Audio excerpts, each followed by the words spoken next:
Saya mahu bergerak saja terus ke Profesor Datuk Dr. Syed Muhammad Al-Junid, Syed Junid, Pakar Kesihatan Awam, untuk kita kupas dan rangkumkan terutamanya selepas melihat angka COVID-19 hari ini yang kekal kritikal, memberikan lebih kerelevanan dan keseriusan tumpuan kepada apa yang dikongsikan oleh Menteri Kesihatan hari ini. Assalamualaikum, Prof. Datuk. Assalamualaikum warahmatullahi wabarakatuh. Okey, Prof. Dalam semangat untuk kita mengumpulkan kembali ahli-ahli parlimen untuk mereka memberikan pandangan dan hujah mereka bagaimana kita boleh tambah baik pengendalian COVID-19 oleh kerajaan, apa yang Prof dapat kumpul daripada sesi sepanjang hari ini? Berdasarkan idea-idea yang diutarakan oleh ahli-ahli parlimen pembangkang, apa jurang yang kita boleh rapatkan? Apa penambahbaikan yang kita boleh lakukan terhadap cara kerajaan mengendalikan pandemik COVID-19 sekarang? Ya, terima kasih kerana bertanya soalan demikian. Apa yang saya dapat lihat daripada sesi parlimen pagi tadi dan juga penerangan dan pembentangan yang persembahan dilakukan oleh Menteri Kesihatan mengenai aktiviti-aktiviti yang dilakukan, sebenarnya ada tiga perkara yang besar itu yang dibentangkan oleh Yang Berhormat Menteri Kesihatan. Pertama sekali adalah mengenai aktiviti-aktiviti yang melibatkan surveillance kepada sistem pengesanan kes yang ada di dalam masyarakat. Perkara yang kedua adalah mengenai vaksinasi. Ini disentuh dengan begitu detail sekali. Dan yang ketiga adalah pengurusan dan juga strategi-strategi baru yang cuba dilakukan untuk menangani masalah-masalah yang dihadapi oleh hospital kita. Jadi yang pertama tadi adalah mengenai sistem surveillance yang dibentangkan. Apa yang kita dapat lihat adalah kerajaan cuba perumusan yang dilakukan tadi menunjukkan bahawa aktiviti yang dilakukan sekarang seperti melakukan ujian-ujian yang lebih tinggi bilangan ujian yang dilakukan dan juga memberikan keutamaan sekarang kepada RT antigen daripada PCR saja, ini akan dapat mengesan kes dengan lebih cepat. Sistem surveillance ni amat perlu sekali, terutama sekali apabila kes dalam masyarakat begitu tinggi, kerana kalau ada sistem surveillance yang baik maka kita boleh dapat mengesan kes yang lebih awal. Ini satu perkara yang penting. Menteri Kesihatan juga menyentuh tentang penggunaan MySejahtera, data raya dan juga bagaimana menggunakan HIDE dan sebagainya untuk melakukan analisis yang lebih terperinci bagi mengetahui bilangan kes yang ada di dalam masyarakat yang dapat diambil tindakan segera. Ini merupakan satu perkara yang baik, walau bagaimanapun perlu dipertajamkan lagi kerana data yang dikumpulkan terus dianalisis dan disebut juga mereka Kementerian Kesihatan akan menggunakan artificial intelligence untuk menganalisis data dan sebagainya. Saya harapkan bahawa Kementerian Kesihatan mempunyai kapasiti dan juga kepakaran untuk melakukan analisis tersebut supaya dapat melakukan modeling dan juga dapat melakukan antisipasi daripada bilangan kes yang ada sekarang ini. Itu dari segi surveillance yang dibincangkan dengan agak terperinci. Yang kedua daripada pembentangan daripada Menteri Kesihatan adalah mengenai aktiviti yang dilakukan untuk meningkatkan vaksinasi. Tadi kita dengar bahawa jumlah coverage vaksinasi kita sudah pun mencapai 13%. Ini masih lagi rendah. Tetapi apa yang kita dapat lihat adalah usaha kerajaan untuk melakukan kolaborasi intersektoral rentas agensi bagi meningkatkan akses kepada vaksin. Ini perkara yang amat kita harapkan. Jadi kalau kita harapkan bahawa aktiviti ini dapat diperkuat lagi supaya ahli masyarakat mendapat akses kepada vaksin dengan secepat mungkin. Dan kita tahu bahawa penglibatan pihak swasta juga adalah digalakkan dan juga diberikan insentif untuk terlibat sama dalam pemberian vaksin. Ini dapat mengurangkan ahli masyarakat kita berkumpul dengan banyak di pusat pemberian vaksin. Jadi perkara ini harus kita lihat dan kita harapkan apabila dilaksanakan di peringkat bawahan, apa yang dicadangkan, dirancangkan di peringkat nasional dapat dilaksanakan. Yang ketiga tadi saya tertarik tentang pembentangan mengenai maklumat mengenai aktiviti yang dilakukan di hospital. Ini termasuklah misalnya menyediakan apa yang disebut sebagai outsourcing, ya, daripada perkhidmatan hospital kerajaan kepada hospital swasta. Ini sudah pun dijalankan, tetapi apa yang kita ingin lihat adalah aktiviti ini harus dikoordinasikan dengan baik supaya ada kaedah yang digunakan untuk memastikan bahawa dilakukan monitoring yang sesuai supaya apa yang dirancangkan itu dapat dilaksanakan dengan baik, terutama sekali penggunaan ICU yang mana pada masa sekarang dengan hari ini 16,000 kes dikesan dan bilangan ICU bed juga masih lagi penggunaannya begitu tinggi. Berkaitan dengan itu juga ada disebut tentang sumber manusia dan juga bantuan dari segi kesihatan mental yang diberikan kepada kaki tangan kesihatan.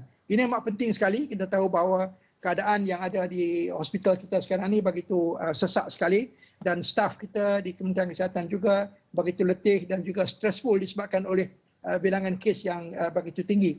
Jadi kalau kita nak memberikan psychiatric support dan juga psychological support kepada staf, ini amat digalakkan dan kita harapkan ini dapat mengurangkan burnout dan juga masalah stres yang dihadapi oleh kaki tangan staf kita.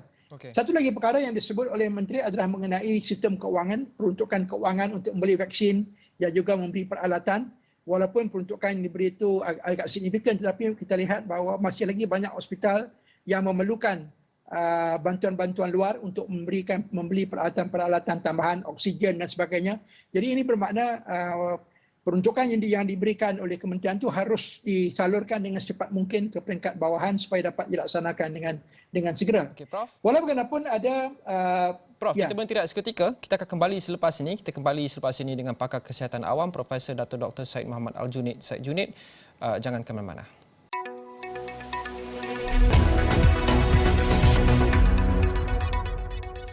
Kembali kami masih lagi membincangkan pengendalian wabak COVID-19 oleh kerajaan susulan mesyuarat khas Parlimen sebentar tadi yang menyaksikan pembentangan oleh Menteri Kesihatan Datuk Seri Dr. Adham Baba. Itu topik fokus hari ini. Saya mahu bersama dengan pakar kesihatan awam Profesor Dato' Dr. Syed Muhammad Al-Junaid. Syed Junaid. Prof, pada detik-detik akhir mesyuarat khas tadi, hangat seketika membincangkan berkenaan dengan ivermectin. Ramai ahli parlimen, ada segelintir ahli parlimen khasnya daripada pembangkang yang mengatakan dan bertanyakan mengapa kerajaan masih lagi belum membenarkan doktor memberikan ivermectin kepada pesakit, kerana dikatakan drug itu, dadah itu, ivermectin mampu mengelakkan COVID-19 daripada terus membiak dan merebak dalam badan. Prof, apa yang kita tahu berkenaan dengan ivermectin ini dan selamatkah untuk kita guna, selamatkah untuk kerajaan benarkan penggunaannya terhadap pesakit COVID-19? Ya, ivermectin sebenarnya cuba diketengahkan oleh berbagai pihak, termasuk juga yang mereka yang mungkin cuba memberikan alternatif kepada imunisasi ataupun pada vaksin. Kalau kita lihat sehingga hari ini, bukti-bukti yang dikemukakan oleh mereka yang menyokong penggunaan ivermectin ini mengikut kepada kajian-kajian yang dilakukan, masih lagi kita dapati kajian-kajian yang dilakukan itu mempunyai banyak kelemahan. Dan banyak daripada maklumat yang diberikan itu tidak disokong oleh fakta-fakta yang khusus.